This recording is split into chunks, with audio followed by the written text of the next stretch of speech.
Pois é, eu tava pensando numa lembrança e o melhor presente que eu podia te dar é seu filho. Que filho? Júlio. O Júlio é seu filho, Juca. Ela nunca enganou todo mundo. Aliás, ela sempre enganou todo mundo dizendo que era filho dos três, que os três eram filho do Marcelo, mas não é.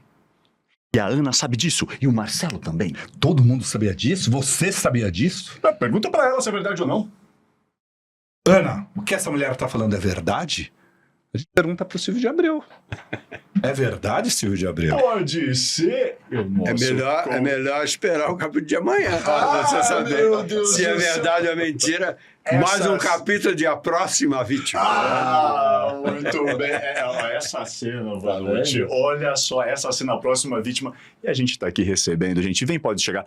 Você pode chegar aqui com a gente. Todo mundo pode chegar. Eu sou Jorge Bin. Eu sou o Vanucci. Que dispensa apresentações, não é mesmo? E esse nosso convidado... Sou Silvio de Abreu, boa noite. Boa tarde, bom dia. Que honra receber Silvio de Abreu para conversar com a gente, Vanucci. Honra, eu falo, ele briga comigo, eu falo, é um dos meus mestres, mas aprendi muito com ele sobre televisão e novela. E posso falar uma coisa? Eu sou ator também, formado ator, e sabe quem foi minha inspiração? Onde eu tive o estalo, assim? Quem? Está em minha frente. Posso falar hoje para minha inspiração, Silvio de Abreu. Eu era criança, 86, cambalacho, 8 anos. Foi ali que me deu o start de ver o que... Eu achava graça, mas eu não sabia o que era comédia. Vendo o seu texto, assistindo Tina Pé, porque também é culpado por eu quê? Ser fã de Regina Casé, maravilhosa Regina Casé. Foi a partir dali que eu falei, quero ser ator. Que bom, fico feliz de ter te dado essa inspiração. Cambalacho é uma novela muito boa de fazer. Eu estava lembrando agora que naquela época, a Globo...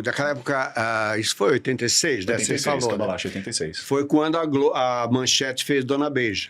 Então, Dona Beija foi a primeira novela fora da Globo que começou a incomodar a TV Globo. Era uma novela que não tinha a audiência da Globo, mas tinha uma repercussão muito grande, né? Uhum. E tinha uma boa audiência também, não comparável, mas uma boa audiência. Mas a Globo se incomodou e fizeram um anúncio no jornal O Globo, a página inteira, e dizia assim, se tem novela de sucesso fora da Globo, é Cambalacho.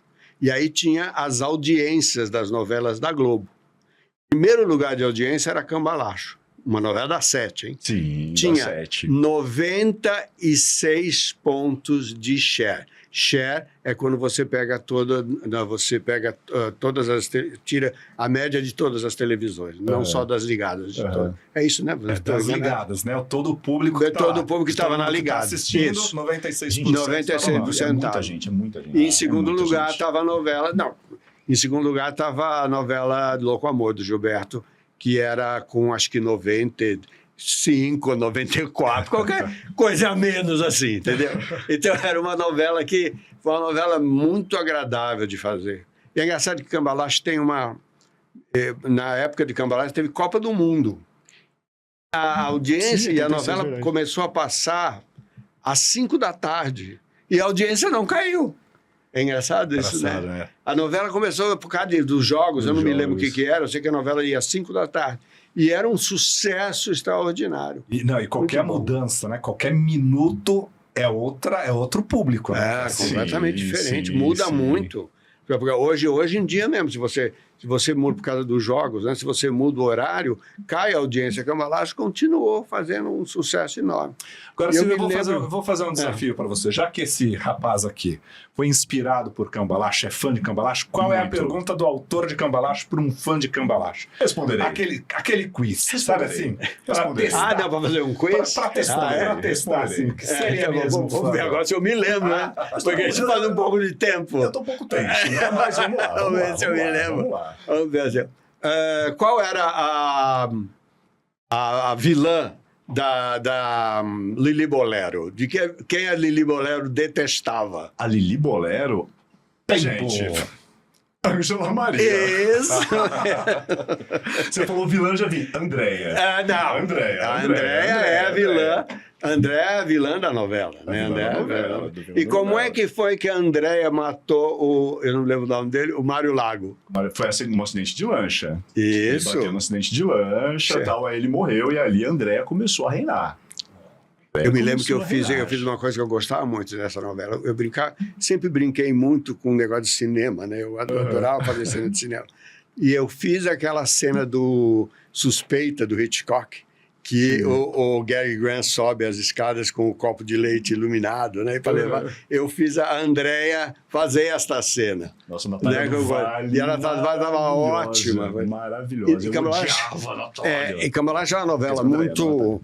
Cambalache é uma novela, para mim, também, todas elas são importantes, mas essa eu fiz absolutamente sozinho. Não tinha nenhum colaborador durante a novela inteira, foram, sei lá, não sei se 190, 180, não sei quantos capítulos, sozinho. É melhor ou pior? Eu prefiro fazer isso sozinho. Nossa, e antes da gente continuar, só para dizer, era em máquina de escrever. Meu Deus. Não era em computador. Só para a gente continuar, o fã realmente, Mário Lago, Antero. Antero, exatamente, Antero. Cara, Antero Souza e Silva. Provei que eu sou fã. E aí era na máquina de escrever, você sozinho? Isso. Sozinho na máquina de escrever. E você, quando errava, tinha que cortar, né? Você cortava o papel, porque não apagava, não dá para apagar. Você quer reescrever uma cena, quer aproveitar um pedaço. Então, a minha janela, eu trabalhava no escritório, fora de casa, e a janela do escritório ficava cheia de cola preta, porque eu colava, passava cola na janela, no papel, né? E colava. Depois inventaram uma coisa maravilhosa chamada Xerox. Quando inventaram o Xerox, você podia pegar aquele papel todo remendado e passar e ficava bonitinho. Mas você escrevia aqui em São Paulo, tinha que mandar para a Globo lá no Rio. Isso era muito engraçado. Como chegava era lá? Assim, porque aí eu escrevia na máquina, né? E quando a novela, eu tinha que mandar o capítulo até às 6 horas da tarde. O capítulo não, o bloco, né? Eu fazia um bloco por semana, que são seis capítulos. Eu tinha que mandar os capítulos na segunda-feira. Então, se eu não mandasse até às 6 horas da tarde, eu perdi uma lote. Aí a única maneira de mandar era ir no aeroporto e mandar pela Varig. Só que quando você mandava pela Varig, sabe quando você fazia? Pegava um envelope, botava os 6 capítulos dentro, ia para o aeroporto de Congonhas. Cheguei eu mesmo. Você vê que tinha mordomia nenhuma.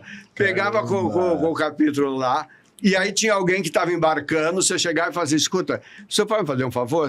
Vai ter alguém da TV Globo lá que vai levar isso. O cara fala, pois não. Você dava o capítulo para a pessoa. Aí ligava para o Eduardo Figueira, que era o produtor, falava, Eduardo, tá indo um cara aí, ele tá com uma gravata vermelha, um terno, não sei o que, assim assado, você pega ele lá no aeroporto. Ele ia lá no aeroporto pegar os capítulos para levar. Caramba! Mas hoje ninguém ia aceitar. Ninguém ia aceitar fazer isso.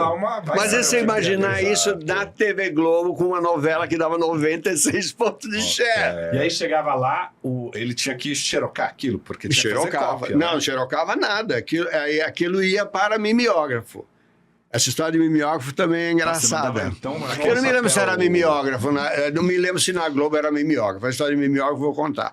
A primeira novela que eu fiz éramos 6, né? TV Tupi. Não é aqui, TV lá atrás. Não, éramos 6. Você viu a última, que foi a terceira versão. Não, a primeira versão, 1977, com Unicete Bruno e Guarnieri. Jorge Gomide, Richelli, a Maria Isabel de Lisanda, enfim. E eu escrevia com o Rubens Evaldo Filho. A gente começou junto, depois eu escrevi uma parte, você escreveu outra parte, enfim.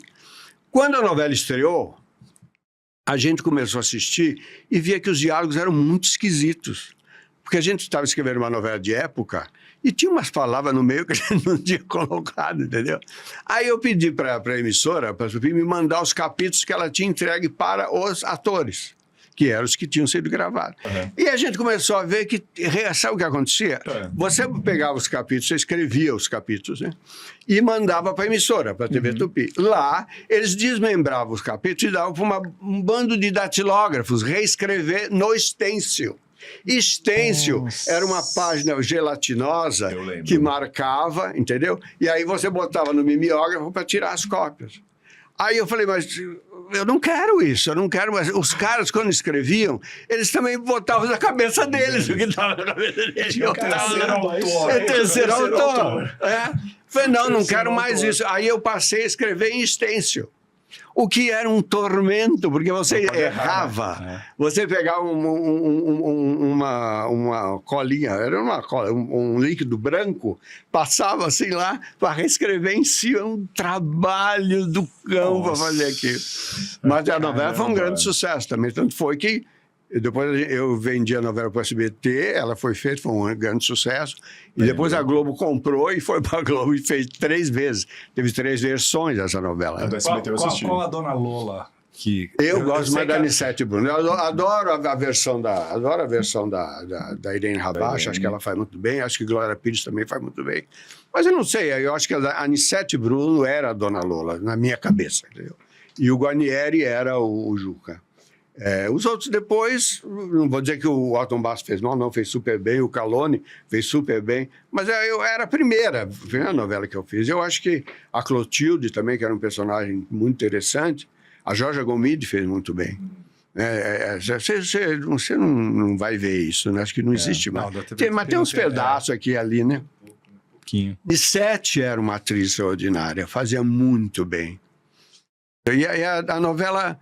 A novela tinha uma simplicidade, sabe? Uma coisa bem... Quando a gente foi chamado, quando eu fiz, éramos 6. Na verdade, a Tupi me chamou, a minha e o Rubens Ewald, para fazer uma novela. Eles queriam uma novela para concorrer com uma novela que fazia muito sucesso na Globo, chamada Locomotiva, do Cassiano Gabos Mendes. Sim. E eles queriam que a gente fizesse as locomotivas do Sumaré. Eu falei, eu não vou fazer locomotiva. Como assim? Eu não vou fazer. Eu não vou fazer. Aqui não tem praia. Vocês gravam tudo na caixa. Lembra que a Tupi gravava na caixa d'água? Tinha uma caixa d'água na frente, gravava na pracinha que tinha atrás. Não tem como fazer novela sofisticada aqui. A gente tem que fazer novela de gente pobre, né? De novela que tenha muita emoção, mas que não dependa, né? Nem de cenário, não dependa de produção, que seja só emoção. E foi assim que a gente concebeu a novela, e deu super bem. A gente pegou o horário, que era que tinha lá uma novela do Marcos Rey, acho que chamava... tinha uma novela que dava 4 pontos de audiência, nós pegamos o horário e entregamos com 25. Foi aí que eu recebi o convite da Globo e fui para a Globo. Sabe que é engraçado? Eu era muito moleque, eu nasci em 69, né? Então, eu peguei ainda muito criança, eu peguei a última década da Tupi, mas eu lembro de algumas novelas lá do Aritana, lembro Como Salvar o Meu Casamento, que não acabou, né? Que teve...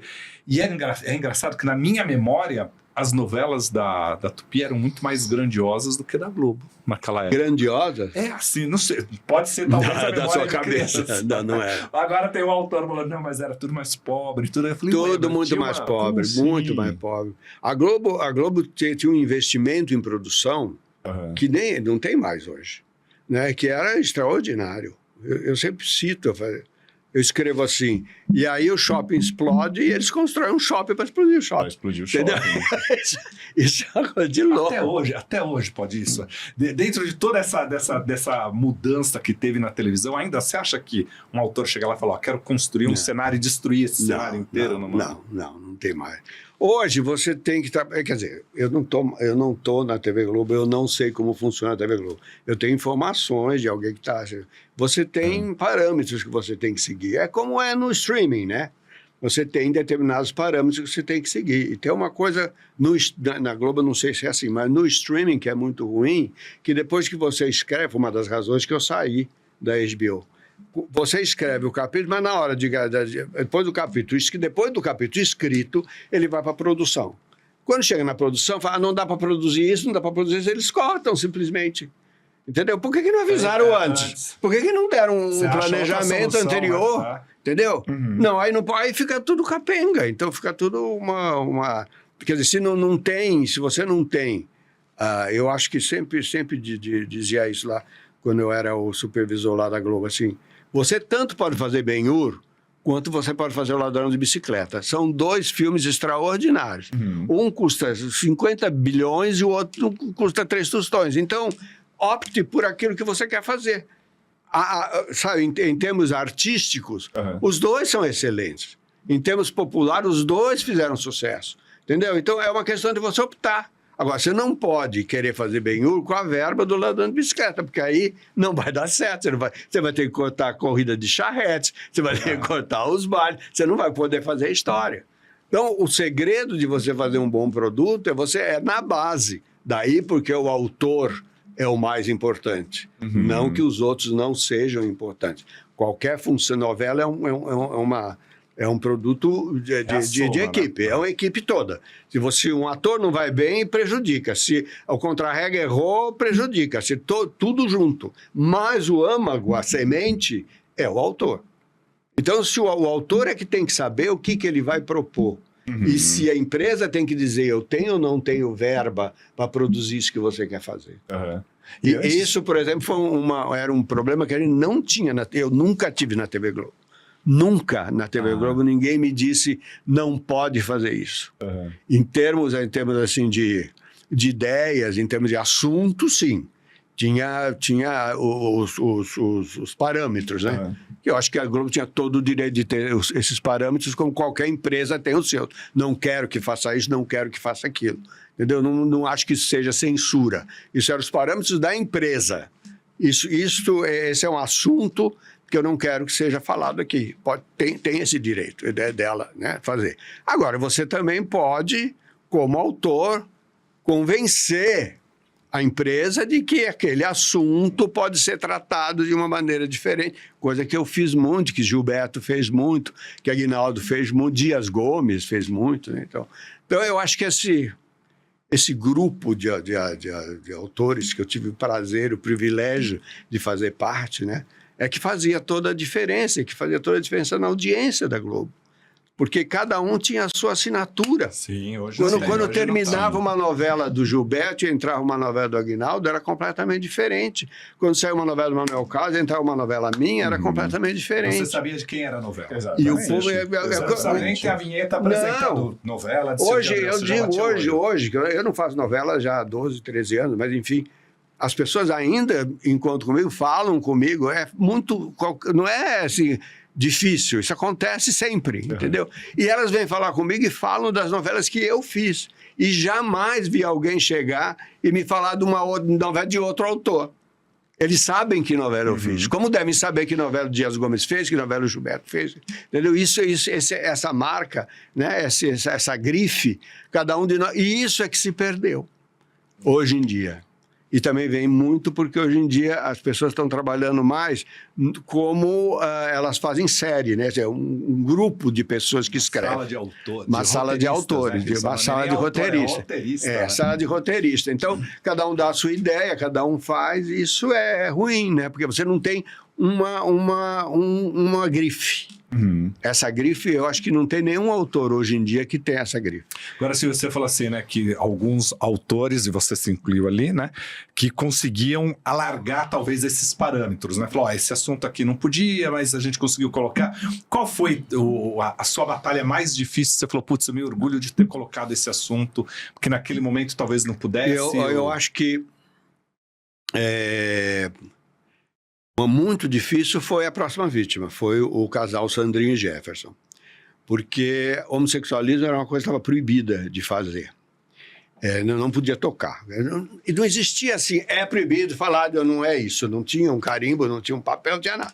Mas você sabia que toda vez que você apresentava alguma coisa, colocava. Existia uma recomendação para não tocar no assunto. Não sei o quê. Aí Gilberto fazia um pouquinho, o Aguinaldo fazia um pouquinho, tinha as coisas... E eu resolvi fazer a história dos dois com 2 problemas. Eu queria mexer com 2 preconceitos. O preconceito do homossexualismo e o preconceito racial. Sim. Então, eu coloquei um negro e um branco porque eu sabia que isso ia dar mais reflexão ainda para o público, né? E isso foi vetado, né? E eu fui falar com o Boni, expliquei para ele o que eu queria fazer, que eu não tinha nenhum interesse em fazer uma novela sobre homossexuais para ficar mostrando, né, relações homossexuais. Eu queria fazer a história de duas pessoas que precisavam do apoio de suas famílias. Porque eu achava que uma das grandes coisas que fazia com que os homossexuais ficassem mais discriminados ainda, que era dentro da própria família. Porque aí a família não aceita, ele sai, ele cai no gueto, e aí fica sem família, fica sem esteio, entendeu? Então era uma coisa que eu tinha muitos amigos também que tinha acontecido isso com eles. Então me incomodava muito isso, né? E aí o Boni entendeu e eu fiz. Foi uma batalha difícil. E Suzana uma outra te ajudou batalha muito nessas cenas, né? A Suzana Vieira botou uma verdade ali, né? Eu acho essa cena emblemática. Eu acho essa cena uma cena muito bonita. Eu demorei muito para escrever essa cena. Porque eu não queria que fosse uma coisa panfletária, eu não queria que ela tivesse vergonha dele, eu não queria que ele fosse vítima, entendeu? Então demorou muito para escrever aquela cena. Mas eu acho que resultou super bem. A Suzana Vieira fez muito bonito. Sim. E ele também, né? Como é que ele chama? André Gonçalves. O André Gonçalves também fez super bem. Foi muito, muito bonito. Teve uma que eu perdi, que foi Passione. Passione era uma novela que mexia muito com pedofilia. Até que o final era todo esse. Então, o personagem do Jefferson, que tinha o tal segredo do Jefferson, era porque ele era pedófilo. Porém, e aí eu não queria que isso fosse falado, porque eu sabia que se eu falasse, eles iam cortar. Então, mas eu tive que falar para Denise Sarraceni. Eu falei, Denise, ela vai ter que dirigir o cara. Então, e tinha cenas que ele chegava e acariciava a menininha na praia, tudo. E ela falava, mas por que ele faz isso? Não sei o que. Eu vou te contar, mas você não fala para ninguém. Mas assim, eu falei para ela, vai ser, ele é pedófilo. Aí, na hora de dirigir, ela falou para ele. A primeira entrevista que ele deu, ele falou, eu sou pedófilo. O Marcelo Antoni. Aí a primeira coisa que eu recebi foi um memorando enorme, você não pode tocar nesse assunto. E eu já estava com uma parte da novela escrita, levando para esse lado. E aí foi proibido falar. E eu tinha que tocar a novela, tinha outros pontos, não era só aquele ponto. Ele já estava fazendo o segredo dele, já estava tudo andando, e eu fui proibido de continuar aquilo. Então eu falei, bom, vou ter que inventar agora. Aí eu inventei que ele acariciava a menininha porque ele tinha uma filha que ele tinha perdido, que era a filha da outra moça. Enfim, inventei uma história enorme, entendeu? Para justificar aquilo que eu tinha feito, né? E não abandonei o negócio da pedofilia, que eles não tinham percebido, ou então que não se importavam, que era a coisa mais forte da novela, que era a avó que explorava a menina, né? Sim. Explorava a neta, né? E que tinha explorado a outra também, que era justificativa da vilã ser como ela era, porque ela tinha sido explorada pela avó desde muito cedo, né? Enfim. Então, isso foi uma coisa que me deixou muito frustrado, porque a novela ficou capenga. Aí eu tinha que inventar alguma coisa. O que aquele homem está olhando no computador? O que eu vou fazer? E aquilo tomou uma proporção enorme na imprensa que não tinha nada a ver com... E não era o mais importante da história. Era só uma parte da história. E virou como se fosse a coisa mais importante da história. Emoção. E a imprensa só falava daquilo, e aquilo foi aumentando, e a minha responsabilidade aumentando. O que eu posso fazer? Aí eu tive que fazer uma consulta com a Globo. O que eu posso fazer? Entendeu? Ah, não, isso de cadáver não pode fazer, de animal não pode fazer. Aí chegou-se à conclusão que ele podia ser um cara que gostava de sexo sujo, que era uma coisa possível, que foi o que eu pude fazer, entendeu? Depois eu justifiquei, né? Até contratei o Flávio Gicovati, né, para fazer cenas com ele ao vivo, para explicar como é que era, ao vivo não, desculpa, fazer cenas com ele como sendo o terapeuta dele, né? E aí a coisa ficou mal ou menos, né? Mas deu uma justificativa. E no final eu retomei, porque quando no final ela estava fazendo muito sucesso, aí ninguém mais tinha enche o saco. Ela tá... Aí já tá. Meu Deus, tá dando 70, 70, não dá, tá dando 50 de audiência, meu Deus do céu, deixa ele fazer. Aí eu fiz o negócio que eu acho que é uma... E era uma prestação de serviço necessária, né? Assim, e eu achei muito bom aquele final. Gostei demais de fazer aquela cena da Mariana Ximenes matando ele. Muito, muito, gostei muito. Foi uma das coisas que eu gostei bastante de escrever. Porque explicou a novela, sim, entendeu? Sim. Explicou a novela. Mas aí como que você faz? Aí tu fala, Segredo do Jazz é uma porcaria, não sei o que. Ninguém sabe o que você passou ali para conseguir chegar ali. Uhum. Entendeu? Você não sabe. Então, você recebe muitas críticas injustas, né? Uhum. De que, será que ele não vê? Claro que vê. Você acha que alguém vai escrever, o cara que faz uma novela não sabe o que ele está fazendo? Sabe. Mas às vezes não dá, entendeu? Você trabalha numa empresa, né? E essa empresa tem diretrizes, e essas diretrizes você tem que seguir em qualquer lugar. Eu falava muitas vezes quando eu dava entrevista, você no seu jornal, por exemplo, você não pode falar o que você quer. Mas ninguém concordava, entendeu? Ninguém concordava. Ficava sempre assim como se, não, eu tenho toda a liberdade. Não tem. Você tem uma linha editorial. Você tem uma linha editorial que você tem que seguir. Como na Globo, é uma empresa jornalística também, entendeu? Tem assunto que você não pode tocar, entendeu? E mesma coisa quando eu estava supervisionando as novelas lá naquele período, os 7 anos que eu fiquei lá, que tinha muitas críticas sobre, por exemplo, por que muda a novela de horário? Diz que vai fazer horário, diz que tem fila. Não tem isso não existe. Uhum. A imprensa inventou e a imprensa usa isso para criticar. Mas não tem, isso não é verdade. Você não faz uma fila. Você tem uma série de novelas que você vai ver na ocasião onde você pode colocar ou não, dependendo de várias coisas. Sim, né? Sim. Dependendo do elenco que você pode usar, dependendo de como estão os capítulos, porque você pede O problema é o seguinte, o autor mandava o capítulo, a sinopse para mim. Uhum. Eu lia e falava, ok, tá bom. Tá bom, então tudo bem. Então me manda os capítulos que eu quero ver. Uhum. Ele saía de lá, já ligava para os jornalistas e falava, olha, foi aprovado, vou fazer a novela, não sei o que, não sei o que. Aí mandava os capítulos eram ruins. Aí eu falava, não vai fazer. Você vai ter que mudar esses capítulos, os capítulos estão ruins. Aí assim, o Silvio de Abreu me persegue, o Silvio de Abreu me tirou da fila, o Silvio de Abreu fez isso. Não era. Simplesmente porque ele apresenta uma coisa, porque a novela tem várias etapas, né? Primeiro é a ideia, depois é a sinopse, depois são os capítulos. Nossa, não adianta você ter uma boa sinopse se você não sabe desenvolver aquela novela, aquela sinopse em capítulos. Capítulo a capítulo é que você vai ver se o autor sabe ou não sabe desenvolver aquela história. E vai ser nesse capítulo a capítulo que a novela vai fazer sucesso ou não. Sim. A sinopse é só uma ideia desenvolvida. O que tem que ter nesse capítulo? Eu vou escrever uma novela. O que tem que ter lá, Silvio de Abreu, num capítulo para você falar, isso vai ser sucesso? Primeiro, falar isso vai ser sucesso, você nunca sabe. A gente faz o melhor que a gente pode e reza para dar certo, porque ninguém sabe isso. Nem eu, nem o William Wyler, nem o Woody Allen, nem o Mel Brooks, ninguém sabe. A gente faz o melhor que a gente pode e espera que dê certo. O que o capítulo precisa ter? O capítulo precisa ter, em primeiro lugar, muita emoção. Se for um capítulo xoxo, de cena, de você quer um café? Não, você vai sair amanhã? Quer ir comigo? Quer uma bolachinha? Não sei o quê. Você viu o que a fulana falou? Não vai funcionar. Então, é um capítulo que tem que ter a história andando sempre.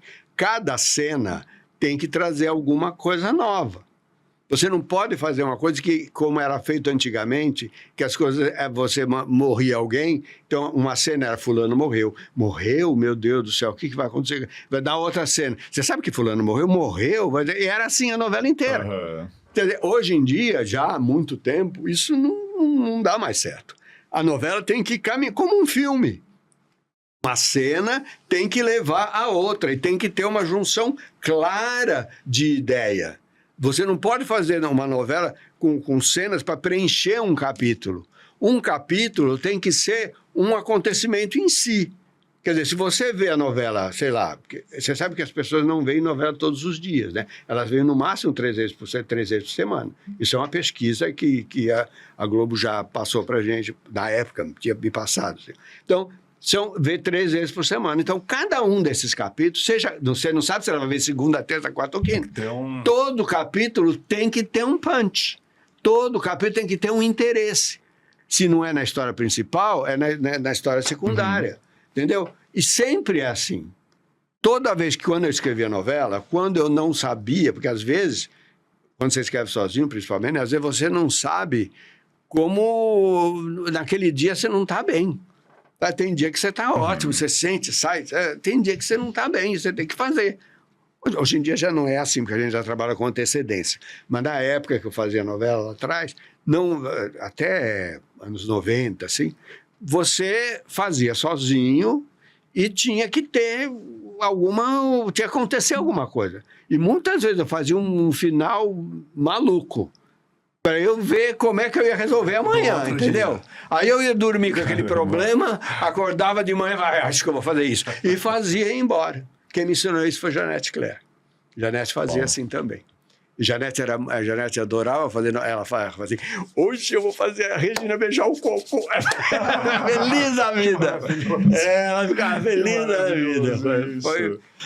Foi um outro privilégio meu, ter conhecido e trabalhado com a Janete. Com a Janete, com o Cassiano, aí trabalhar junto, né? Escrevi metade de Plumas e Paetês, escrevi uma grande parte de Sétimo Sentido também, com a Janete. E foi bom, muito bom. Os dois casos por causa de doença, não foi? A Janete e o Cassiano. A Plumas e Paetês, o Cassiano teve um infarto.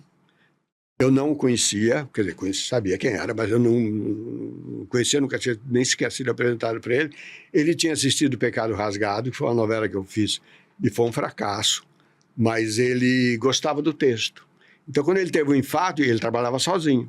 Quando ele teve um infarto, ele pediu para me chamarem para eu continuar a história. E eu estava fora da Globo na época, eu pedi demissão, eu estava fora e eu aceitei fazer e fiz. Essa história é boa porque eu estava fazendo um filme na época, Mulher Objeto.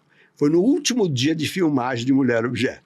Eu terminei o filme, a Globo me procurou com a ideia de eu pegar a planta. Eu falei, mas eu nunca tinha visto a novela, eu estava fazendo cinema. Eu tinha saído da Globo, falado, nunca mais quero fazer novela na vida, eu vou fazer outra coisa, vou fazer cinema, né? Uhum. Mas aí eu falei, bom, mas o cara tá me indicando, o Cassiano, eu vou fazer, né? Ô, Cassiano. Opa, eu vou fazer. Mas eu não li nada. Eu falei, vamos fazer. A novela já tá no capítulo 100 e poucos, né? Caramba, bastante. E eu pedi para mandarem para minha casa os capítulos. E eu li, num fim de semana, esses 100 e poucos capítulos. Eu li 50, minha mulher leu o resto. E ela contava para mim, eu lia um, ela lia outro, ela me contava o que tinha acontecido naquele. Eu comecei a escrever na segunda-feira, na quinta-feira, eu mandei o bloco. Tenho a dizer, naquela época, a novela era mais curta, né? E tinha 14 páginas. Né? Hoje em dia, depois, quando eu fazia, tinha mais de 30, mas tinha 14 páginas. E o Cassiano era um autor que não fazia ação, ele fazia mais só diálogo. Ele era um autor, fazia um diálogo maravilhoso, era um autor, assim, de sonho da emissora, porque não dava trabalho nenhum e fazia um enorme sucesso, entendeu? Sim. E porque ele fazia diálogos muito interessantes, né? Os personagens dele eram muito interessantes. Aliás, foi uma das coisas que, quando eu entrei na Globo, que deu errado para mim. Eu fui trabalhar com o mesmo diretor que tinha dirigido as novelas dele, no mesmo horário, que era o Regis Cardoso da novela das 7 horas, né? E eu fui com uma ideia de fazer uma novela muito ágil, com muita externa, com muita correria, e nada do que ele queria, porque isso dá um trabalho de produção enorme, entendeu? Aumenta o custo e tudo. E eu comecei a ver, e os atores começaram a reclamar que os capítulos não chegavam, e eu não sabia por que os capítulos não chegavam. Enfim, foi um inferno. E eu terminei a novela e pedi demissão. Aí depois, muitos anos depois que eu estava na Globo, que eu descobri o que acontecia com os capítulos. Como a novela era muito difícil de produzir, eu mandava os capítulos para a produção e a produção escondia e dizia que eu não tinha mandado, porque não dava tempo deles produzirem aquilo que eu tinha pedido. Entendeu? Então eles depois... Eles solucionavam como? Eles davam um tempo maior. Eles davam tempo para produzir aquilo, porque senão eles tinham que botar para gravar. Enquanto eles estavam produzindo aquilo, eles estavam dizendo que eu não estava mandando. Ele mandou hoje, ó, vamos gravar amanhã. Já estava pronto, eu já tinha mandado o capítulo uma semana antes. Entendi. Entendeu? E aí isso deu uma briga danada, uma coisa, enfim, mas não interessa, já passou. Agora é engraçado esse negócio, né, da diferença do diretor, como o diretor vê um.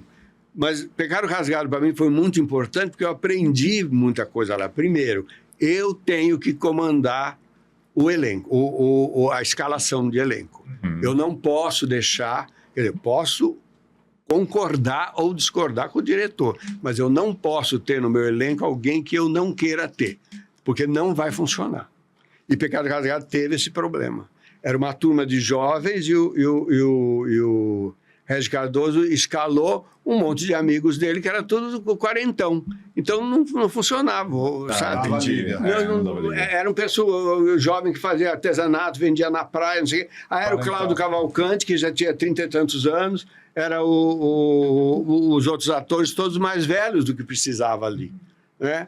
Então não funcionava, ficava ridículo, né? E também a parte das externas, que era muito externa, né? E como ler o texto, né? Como o diretor lê o seu texto, que ele lia como ele entendia que seria uma novela dramática. E eu estava fazendo uma comédia. E a minha comédia era uma comédia de ação. Se ele tirava a ação, não ficava nada, entendeu? Então a pessoa, sabe? Sim. Não tinha comédia, não tinha comédia. Então eu escrevia uma coisa e ele dirigia outra. Então foi um desastre. Desastre não, porque até que deu audiência, mas foi para mim muito frustrante, né? Aí foi por isso que quando terminou a novela eu pedi demissão, saí da Globo. Mas aí aconteceu o negócio do Cassiano, eu voltei, aí foi ótimo. Há algum tempo atrás eu virei para ele e falei assim, olha, eu vou te passar uma lista de novelas ali, até dos mais antigos ali, para ver um Cassiano Gabus Mendes, por exemplo, como é que ele escreve, né? Porque eu acho que eu fico muito com isso, Silvio, de você contar sempre a importância de olhar. Uma vez eu perguntei para você, falei assim, pô, como é que eu faço para aprender sobre escrever novela? Você falou, leia roteiros, né? Porque foi mais ou menos assim, né? Você lia muitos roteiros da Ivani Ribeiro. Como eu comecei, eu nunca pensei em escrever. Eu comecei a trabalhar como ator. Você era ator. E você participou em novelas também. Fiz 8 novelas. 8 novelas. Como ator. Como ator, é. Eu fiz 8 novelas como ator. Dessas 8, acho que 4 foram da Ivani Ribeiro. E eu tinha assim, um fascínio por ler o texto dela. A primeira novela que eu fiz dela foi A Muralha. E eu lia muito a primeira versão da Muralha, 1969. Eu lia o texto e achava muito interessante de ver. Aí eu comecei a ver como é que uma coisa se juntava com a outra, por que fazia uma cena assim e outro, fulano falava assim, o Dom Brasolinto está, sei lá, no Ribeirão, cortava lá para o Ribeirão, não sei o quê. Como é que junta isso? Como é que a outra fazia, estou com saudade de fulano, aí aparece fulano lá no outro lado, entendeu? Tudo coisas que eu fui descobrindo. E eu morava na Major Sertório, e a Globo e a Excelsior era lá na Vila Guilherme, na rua... Não me lembro, era na Vila Guilherme. Dona Maria Santa? Dona Santa? Não sei, é onde foi o SBT depois. Onde foi o SBT depois. Enfim. Atrás do shopping. Sei. Eu ia a pé da minha casa da Major Sertório. É perto da rodoviária, não é? Ou não? Ali. Perto. Pouco depois. E não tinha metrô, devia ser longo. Eu saía de casa da Major Sertório, andava até o Anhangabaú, pegava o ônibus e ia até a Vila Guilherme para pegar os capítulos. Entrasse ou não entrasse.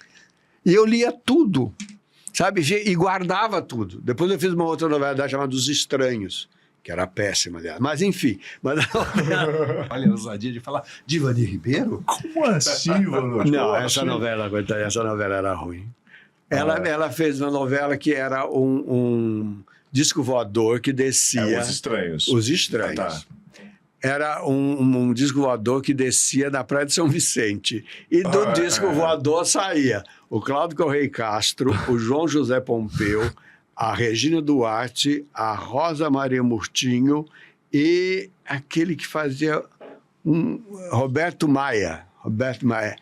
Todos eles assim com purpurina, como se fossem seres do outro Está planeta. um pouco estranho, pelo menos o nome está lá, ok. já tá O nome está ok, ok, os né? estranhos. O nome está E ok. eles vinham com a cura do câncer, não sei o quê. E não ficava de pé aquela novela, não tinha jeito. A Muralha tinha sido um grande sucesso.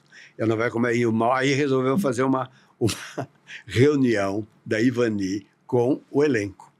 O elenco falar o que estava achando da novela. Super mal, todo mundo reclamando. Não sei o quê. Tinha Carlos Zara também. E tinha Pelé.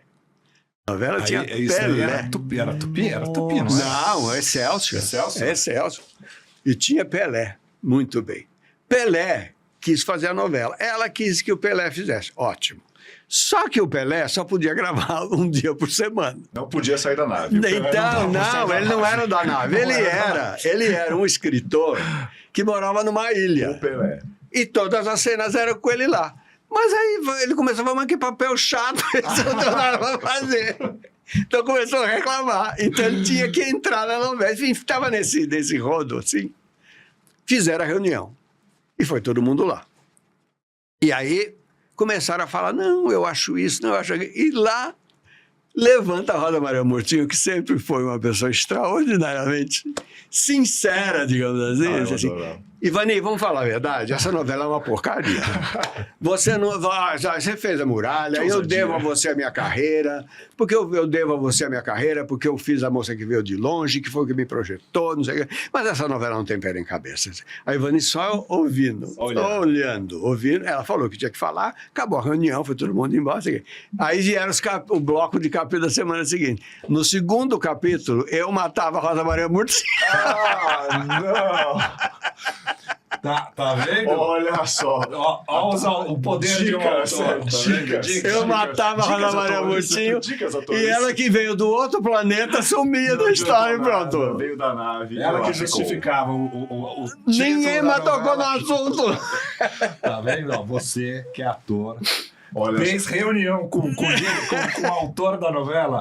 Gente, a nave tá Você, quando tem reunião com o autor da novela, nunca fale mal. Nunca fale Eu mal. ia falar, a nave tá maravilhosa, coloca mais purpurina aqui, bora lá. Bora lá. O autor. Bora na Ilha do Pelé. E realmente eu acho que assim, escrever pra quem não quer, não adianta. difícil. Pra quem não tá gostando, não. Você ter que aguentar um ator que você não gosta é impossível. Eu tive isso no Pecado Rasgado, nunca mais tive, porque eu sempre escalei meus elencos, sempre escalei. Aliás, meu grande problema na Globo era dizer não. Porque toda vez que anunciava uma novela minha, todo mundo queria fazer e todo mundo me pedia, Dizer não os pra um grandes ator atores, e específico, eu tinha isso. que dizer, não tem papel para você. Ah, tá, entendi. Entendeu? Era muito chato. Muito chato, porque eram pessoas que eu adorava, todos eles. Aquele elenco da Globo era uma maravilha. Né? E todos eram meus amigos. Eu conhecia de teatro antes de ir para lá, entendeu? Era tudo uma turma grande e eles queriam fazer. Né? E não tinha. Você vai fazer que nem... Senão você acaba fazendo que nem o Emiliano Queiroz, né? Que botava todo mundo na Anastácia. Você conhece essa história da Anastácia? Não, qual é a história da Anastácia? Essa da Anastácia é Quero o saber. seguinte. Qual? Ela vai chamar Anastácia, Princesa Esquecida. A princesa que era isso, Anastácia? Ah, você acha que era? Era Anastácia, Até princesa esquecida. checa aqui, mas eu acho que é isso. É Anastácia. Anastácia, princesa, acho que era Anastácia, princesa. Enfim, quem mandava nas novelas da Globo nessa época era a Glória Magadã. E ela, o Emiliano Queiroz era ator e apresentou para ela uma história que queria fazer uma novela. E ela concordou, ele começou a fazer. Aí, todo mundo pedia papel para ele. E ele foi pondo. A novela ficou com 150 personagens. E era um Mais do que fraco. Maneco. Deus, como assim? Mais do que o Maneco. E a novela virou um fracasso enorme. Muita Aí gente. como é que vamos resolver essa história? Aí que entra a Maga das Oito, Janete Claire, que foi chamado. E o que Janete Claire fez? Fez um terremoto, matou todo mundo. E começa a história do zero. Bora resetar. Resetou. É isso. Deu F5. Fez um terremoto, matou todo mundo, só que ela fez. Ficaram o 3 termo. personagens só. Só que ela matou quem sabia o segredo. Aí ela teve que inventar uma história. Não. Essa história é clássica. E essa Caramba, história eu me não conhecia. prejudica muito, sabe por quê? Porque quando eu fiz Torre de Babel, e que tinha a explosão do shopping. E quando o shopping explodiu, todo mundo achou que eu inventei a explosão do shopping, porque a novela não estava dando audiência, então eu inventei aquilo e matei o elenco que não estava bom. E que é mentira! Eu já expliquei isso 500 mil vezes, mas não adianta. Todo mundo que fala, né? Toda hora eu leio que eu inventei a explosão do shopping, que a Janete não tinha nada a ver. Torre de Babel era uma novela que tinha a história da Torre de Babel. É de um cara que planeja a explosão de um shopping, os planos dele são roubados, alguém explodiu e você não sabe quem. Essa é a história. Exatamente. Enfim. Não foi o Jamanta. Jamanta não explodiu o shopping. Jamanta não explodiu. Jamanta Vou falar não um explodiu o negócio pra shopping. você sabe que eu tenho uma participação na novela do Silvio de Abreu? Você também arquitetou o plano para explodir o shopping. Eu não liguei para ele pedir, mas fui indiretamente citado, que é a abertura de Belíssima, né? Que tem um helicóptero sobrevoando. Era o Antônio, que ele fala, pois não, é o repórter do helicóptero. Da Jovem Pan. Que era da Jovem Pan, não podia citar a Jovem Pan. Ele fala, pois não, Antônio, aqui o trânsito tá não sei o que lá e só ficou... Aí o Silvio falou, tem um recado aí pra vocês. Primeiro capítulo da novela. É verdade. É porque eu ia muito lá no Show da Manhã. Eu ia toda a novela que eu lançava, acho que era o começo e o final. Eu ia sempre lá e sempre era ele que me entrevistava. Que responsa. Aí depois a Globo inventou de não, agora a gente tem que fazer a reunião do elenco aqui, a festa, no dia da estreia. Eu falava, não, Silvio Abreu aqui Globo, ok? Já escreve a novela pra vocês, pô? Já escreve a novela. Eu ia toda a novela eu fui lá. Primeiro e último capítulo era presencial. E às vezes eu ligava pro Silvio, vamos falar da novela? Ó, eu tô fechando o bloco, tal dia... Um parceiraço de boas conversas. A gente se deu bem, porque ele é muito sério, né? Eu acho o Vanucci o melhor crítico que tem em televisão. Ele é muito, muito sério, faz tudo muito dele. Mesmo por isso que eu tô aqui, né? Agora, vou usar o nome da sua novela. Você já deu cambalacho em alguém? Algum tipo de cambalacho? Eu não sou de dar cambalacho. O único cambalacho que eu dei tem 185 capítulos. Eu nunca fiz o capítulo, não fiz. Gostei dessa brincadeira. Quero também fazer uma pergunta. O momento mais Torre de Babel da sua vida? Já que estávamos falando de Torre de Babel. A própria Torre de Babel foi um inferno na minha vida. Por quê? Porque a Torre de Babel foi uma novela encomendada para mim pelo Boni. O Boni me encomendou a novela e disse assim, olha, a novela das 8 está morta. Ninguém está falando da novela das 8. Eu preciso de uma novela que faça o Brasil falar da novela e eu quero uma novela que seja muito forte, que tenha muita polêmica. Você pode fazer o que você quiser. Eu tinha feito A Próxima Vítima, que tinha sido um estouro de novela. Meu Deus. Então, eu fiz a Torre de Babel, que era uma novela muito forte. Começava com assassinato, tinha lésbica... Tinha violência, muita violência. E ele, quando leu, ele falou, nossa, é uma obra-prima, é o que eu quero fazer, tá ótimo, vamos fazer. E começamos a produzir a novela. Né? E daí tinha a explosão do shopping, ele mandou construir o shopping, estava tudo ótimo, ia ser muito bom. Só que, quando eu já tinha escrito, acho que uns 30 capítulos da novela, a novela já estava gravando, e ia estrear daqui a um mês, ele saiu da Globo. Ele saiu e entrou a Marluce.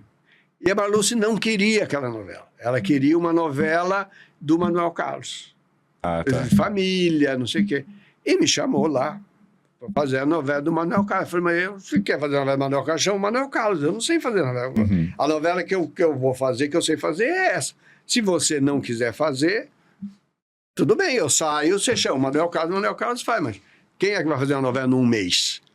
Ainda mais o Manuel Carlos. Exatamente. Então, ela fez só que ela começou a cortar. Que ela achava que era demais. Porque aí começou... Quando ela entrou, a doutora Marluce era uma boa administradora, mas eu não acho que era uma pessoa que entendesse de dramaturgia, entendeu? Então, ela tinha muita gente influenciando. Tinha o Marlúcio Vaz, tinha o Daniel Filho... tinha o Busoni, e todos eles muito com medo. O Boni saiu, então isso aqui vai dar um problema. Então, isso não pode, aquilo não pode. E tudo vinha nas minhas costas. Entende? No meio dessa confusão toda, A imprensa começou a ir procurar muito, porque a novela começou a dar muita polêmica, porque era uma novela muito polêmica, né? E tinha muita violência, tinha a novela antes de estrear, parecia que era uma novela sobre lesbianismo, porque só falava da Silvia Pfeiffer e não era uma parte da novela que era aquilo, enfim. Então, quando veio quando a coisa começou a ficar tão... Eu tinha que explicar para a imprensa o que eu estava fazendo, mas eu tinha que escrever capítulo. Eu trabalhava com o Alcides Nogueira e com o Bosco Brasil. Mas eu que segurava a ideia vinha da minha cabeça, entendeu? Então eu tinha que escrever aqueles capítulos. Então eu não tinha tempo de dar entrevista. Então eu pedi para a Marluz para me mandar alguém para responder, um assessor de imprensa. E ela mandou, eu não me lembro o nome dele, mas era um senhor de cabelo branco, ele foi em casa, eu conversei com ele, falei, vou fazer o seguinte, todas as entrevistas são mais ou menos parecidas, porque as perguntas, uma coisa, pergunta... Entendeu? Então, faz o seguinte, você pega você faz uma entrevista comigo, eu te respondo tudo e você vai lá e responde para ele. Tá bom, ele fez a entrevista comigo e foi. Aí, quando chegou no fim da semana, ele me manda um monte de fax, era fax, né? Um monte de fax com as perguntas dos repórteres. Mas você não respondeu? Não, estou esperando você responder. Quer dizer, os jornais todos ficaram sem a matéria. E a culpa de quem é minha? Aí começaram a meter o pau em mim. Que eu não sei o que eu não ligava para a imprensa, que eu não fazia isso. Quer dizer, eu fiquei lá vendido ali. Não tinha o que falar, o que eu ia falar? Podia falar nada, entendeu? Então aí começou a vir um problema interno, externo, tinha que resolver. A audiência da novela caiu, porque começaram a explorar muito o negócio do lesbianismo. A gente fez uma pesquisa de audiência e a pesquisa dizia o seguinte, a história da Silvia Pfeiffer lá com a Cristiane Torlone, a gente não vê nada demais, mas o que está falando no jornal, não quero ver. Que falava no jornal que a Glória Menezes ia ter caso com a Silvia Pfeiffer depois que a Cristiane Torlone morresse. E eu falei, imagina a Glória Menezes. Saiu no dia, página inteira, Glória Menezes lésbica. Isso foi um inferno. Mexer com dos símbolos da família. Da família, que sua mãe virou lésbica, entendeu? Não dá. E caiu. Mas você tratou, o assunto foi depois, assim. Aquele negócio, você chega ali e você não sabe o que é essa pressão, de você ter pressão da empresa, da imprensa, e você tem que escrever um capítulo. Estava ligando pedindo entrevista. Olha só. E você tem que sentar, Meu Deus, né? Você tem que sentar e escrever um capítulo. Exatamente. Quer dizer, eu já escrevi nessa situação, já escrevi com meu irmão morrendo, já escrevi com meu pai morrendo, eu escrevi nas maiores, você tem que escrever. Escrevi quando eu descobri que eu estava com câncer na próstata, eu falei, não, primeiro vamos fazer o seguinte, vamos operar que eu não posso deixar de mandar capítulo, entendeu? Então, operei, levei o computador pro hospital para escrever, porque você não tem jeito, senão para aquilo ali.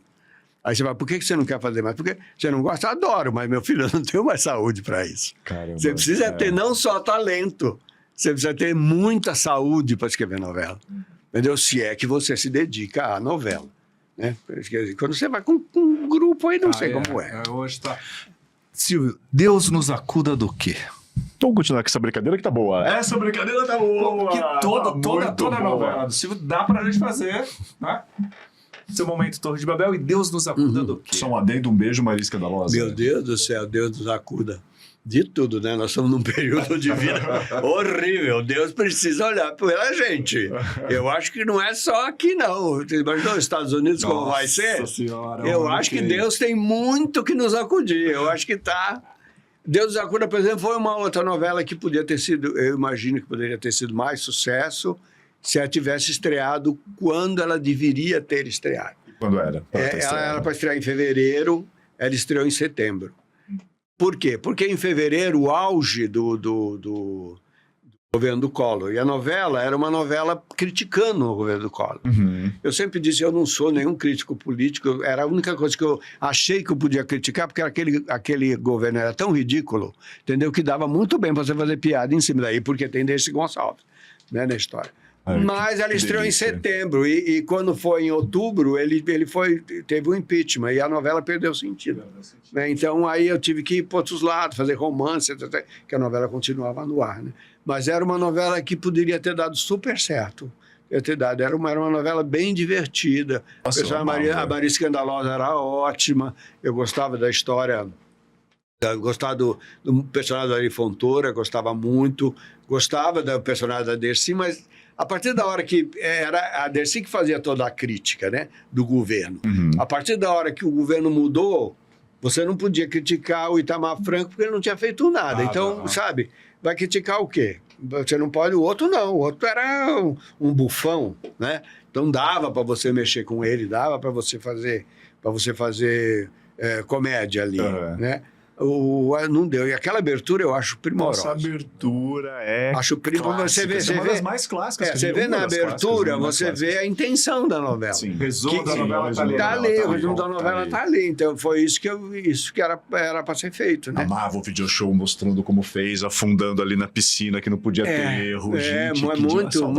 Eu acho que foi das melhores aberturas que o Hans Donner fez. Saudade dessas aberturas. Não, dessas porque aberturas. Hoje é mais desenho, fica, né, não tá. E Rainha da Sucata, que abertura linda. Meu Deus. Aquele boneco, você vai aquele boneco, trabalho que deu para fazer aquilo. Pensando lambada. Mesmo a Próxima Vítima, que era uma abertura mais clássica, mas aquele negócio de matar um por um das pessoas, aparecer a pessoa, mudava a cara, muito bem feita. E tá ali. Eu e meu irmão, essas semanas atrás, que a gente tava revendo a abertura, ele falou: olha, tal lugar, porque a gente não morava em São Paulo, né? Inclusive, só quando a gente veio morar em São Paulo, eu moro perto do MASP. E aí, sempre quando eu passo ali no prédio, que agora acho que não é mais da Caixa, foi ali que a Laurinha... Foi ali que a dona Armênia, foi ali que a Laurinha se pulou, e foi aí o prédio na chão da dona Armênia. Quando a gente chegou ali, eu falei, gente, é o prédio da Laurinha. A referência era essa. Sempre a referência era essa. Mas voltando à nossa brincadeira, você sassaricou muito? Quem ama? Outro novelão. Já tem uma coisa que é o maravilhoso. Sassaricano, sabe que o nome Sassaricano veio... Nós estávamos numa reunião na casa do Daniel Filho e uma hora ele falou assim, tem um nome de novela que eu gostaria de fazer, Sassaricano. Eu falei, eu vou fazer. Eu não tinha nenhuma ideia para fazer. Aí foi a partir do nome que eu inventei. Mas eu acho que aquele elenco era extraordinário. Nossa, né? Meu Deus. Que elenco extraordinário. Quando fizeram o remake, né, que o Daniel Ortiz fez, não dava, né? Como é que você vai competir com aquele elenco? E eu era cria de Cambalacho, quando começou Sassaricando, eu aquele quentinho assim, eu falei, olha, é aquela mesma pegada que a gente estava falando, da assinatura, comédia, realmente, da cara do autor e tal. E foi essa coisa. Eu fiquei muito feliz, assim, com o Sassaricando também, bastante. A Sassaricando é uma novela que também eu gostei muito. Outra novela que eu fiz sozinho. Meu Deus. Sozinho. E na máquina. Aí você começa a lembrar. Assim, eu me lembro quando eu estava fazendo Sassaricano, eu tive um problema na coluna, que eu acordei de manhã e não consegui levantar da cama. E aí eu liguei para a Globo e falei, eu não vou poder mandar os capítulos porque eu estou com a dor na coluna. Não tem problema nenhum. Você vai para... Você quer ir para os Estados Unidos? Você vai para a Clínica Maio, ver a coisa. Eu falei, não preciso nada, eu só vou tomar uma injeção e vou atrasar o cabelo. Aí eu falei, esqueci uma coisa, como é semana de Natal, em vez de 6, manda 8 capítulos. Você falou de elenco. O que Cláudia Raia significa para você? Cláudia Raia é uma inspiração, né? Nossa, meu Deus. É uma inspiração. Eu sempre, Cláudia, não é só Cláudia, Fernanda, Tony, Edson, são os atores que eu gosto de trabalhar. A Cláudia sempre foi uma grande amiga, ela é uma pessoa muito amiga dos seus amigos, né? É uma pessoa muito aglutinadora, ela gosta muito de ajudar todo mundo, né? E é uma atriz muito versátil para mim, além de ser uma mulher muito, muito interessante, né? Então, eu gostava muito de ver o que é que eu vou fazer agora para a Cláudia Raia. Que delícia. Agora eu me lembro quando eu fiz a Filhas da Mãe, a incrível batalha das Filhas da Mãe no Jardim do Éden. Falei, eu vou botar ela para fazer porque todo mundo falava, Cláudia Raia, não sei o que, ela é muito grandona, não sei o que, né? Vou colocar ela para fazer um trans. Nunca ninguém tinha feito trans. Ramona. Né? Ninguém tinha feito trans.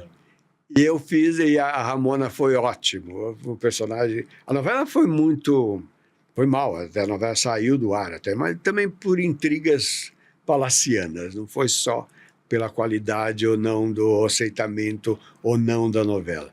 Houve uma intriga palaciana. Ali dentro da... A novela foi assim, quando a Marlu se assumiu, ela dividiu a programação em 3 núcleos. O Carlos Manga cuidava da meia-noite até às 6 da tarde. O Paulo Biratã cuidava das 6 da tarde até às 10 da noite. E o Daniel Filho fazia das 10 da noite até a meia-noite. E os 3 estavam rodando, cada um com a responsabilidade dos seus programas, né? E aí o Paulo Biratã morreu. O Paulo Biratã morreu e ficou, então, a parte principal, que era o horário nobre, vazia. Então começou uma brigaiada, quem vai pegar, quem não vai pegar, não sei o que, não sei o que lá. E nessa história, chegou uma hora que ficou entre o Mário Lúcio Vaz e o Manuel Martins, que era o diretor um era diretor de programação e o outro era diretor de produção. Ficou entre eles. E cada um tinha que mostrar serviço para ver se pegava o cargo lá. E o Manuel Martins me chamou, eu tinha decidido, não ia mais escrever novela na vida.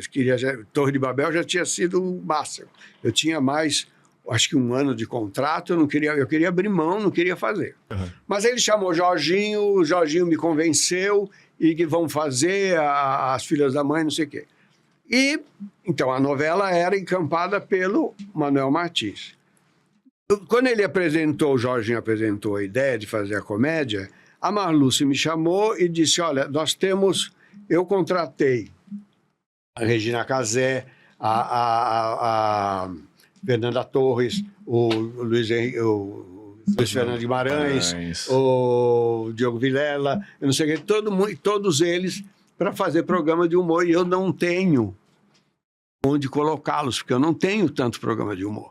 E eles eles só fazem novela se for com você e com o Jorginho. Por quê? Porque foi conosco que eles se firmaram como atores principais. Que foi das novelas da Sete, do Cambalacho, Sassaricano, Guerra dos Sexos, Beira Tropical, dessas novelas que tirou o comediante de ser só o garçom ou a empregada para fazer papéis relevantes, né? Então, aliás, TV Pirata foi feito por causa disso. Porque todos eles já tinham se revelado os comediantes nas novelas, e o projeto TV Pirata, a princípio, era um projeto que eu iria escrever, o Jorginho e o Guel iriam dirigir. Mas aí eu e o Jorginho decidimos não fazer, e o Guel ficou sozinho e fez maravilhosamente bem, fez um grande sucesso. É outra super referência. Mas você vê que todo o elenco de TV Pirata é o elenco das novelas da Sete. Sim. Né? Então eles topariam fazer isso. Então, eu falei, tudo bem, Malu, eu posso fazer, mas tem que ser uma novela diferente. Porque eu não tenho um alicerce dramático. A novela, apesar de você fazer a comédia, você tem que ter o alicerce dramático. Você tem que ter o romance, senão você senão o público não se amarra naquilo, né? Então, ela falou, não, eu falei, eu vou ter que fazer uma novela assim, com núcleos separados, e eu estou pensando em juntar com rap, não sei o quê. Vai ficar ótimo, vai ficar ótimo. Então, enfim, aí eu fiz. Botei Fernanda Montenegro para dar, né, assinatura, entendeu? Fernanda, Raul Cortez, né? E aí a bagunçada em volta, né? Tudo bem. Mas aí, quando houve a decisão de quem ficaria como diretor artístico, foi o Mário Lúcio Vaz que ficou, e não o Manuel Martins. E ele era contra essa novela, porque não era ele que tinha colocado. Aí foi boicotada na abertura, foi boicotada no lançamento, foi boicotada durante a produção, teve problema o tempo todo. Então a novela sabe, uma novela que já era uma novela estranha, porque tinha muita comédia, né? E era cantado em rap. Tudo era novidade Porque ali. o rap substituía alguma cena. Aquela Não, cena, o rap contava ele assim, fazia a ligação. fazia a ligação de uma cena com a outra. Não precisava daquela coisa de que você falou agora, o fulano morreu. Isso, ai, não, o rap fazia a passagem de e três, dava um trabalho do cão de fazer aquele rap, porque eu escrevia as letras, né? E aí tinha um cara que Caramba. musicava, né? E era muito difícil de fazer. E todo mundo que ia fazer a novela ficou muito encantado com a novidade, né? Uhum. Tanto é que o elenco era maravilhoso, entende? Mas aí começou a ter aquele boicote interno e a coisa não caminha. Quando você vai fazer uma coisa e o seu patrão não quer que dê certo, não vai dar certo. Ó, que eu sei que tem uns diretores que agora não quer, não vai. Não Agora, claro vai. que aí, eu não vou dizer assim, não, a culpa foi não. Aí, evidentemente, você está escrevendo, você não está estimulado, porque você faz uma coisa não dá certo, faz outra Sim, não dá certo. sim, Manda sim. fazer não quer, vai faz outra não vai, aí você vai murchando. Entendeu? Exatamente, claro. Você Mas precisa ter esse retorno do público, da empresa, da audiência. eu tive isso tudo. retorno de todos os atores. Tanto é que aí aconteceu o seguinte, aí eles resolveram, o Mário Luz resolveu que a novela deveria virar dramática para ter audiência. Falei, eu não vou fazer isso. A novela tinha 29 pontos de audiência, que era muito pouco. Hoje em dia soltava o rojão. Né? Felicidade E tinha pura. 29 pontos de audiência. Eu disse, eu não vou mudar a novela, porque eu tenho 29% que está gostando da novela. Se eu mudar, eu vou perder esses 29%. Eu não sei se eu vou ganhar mais. Eu não vou mudar. E ficou essa briga. Então, ele falou, não, mas você tem que mudar. Eu não vou mudar. Você quer tirar do ar? Então, isso você pode fazer. Tira do ar. Me diz quando é que você quer tirar do ar, que eu acabo com a novela. Mas eu não vou mudar a novela.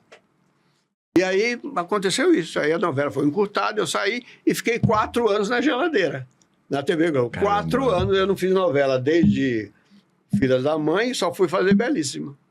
4 anos depois. Castigo. E eu falava para ele, você está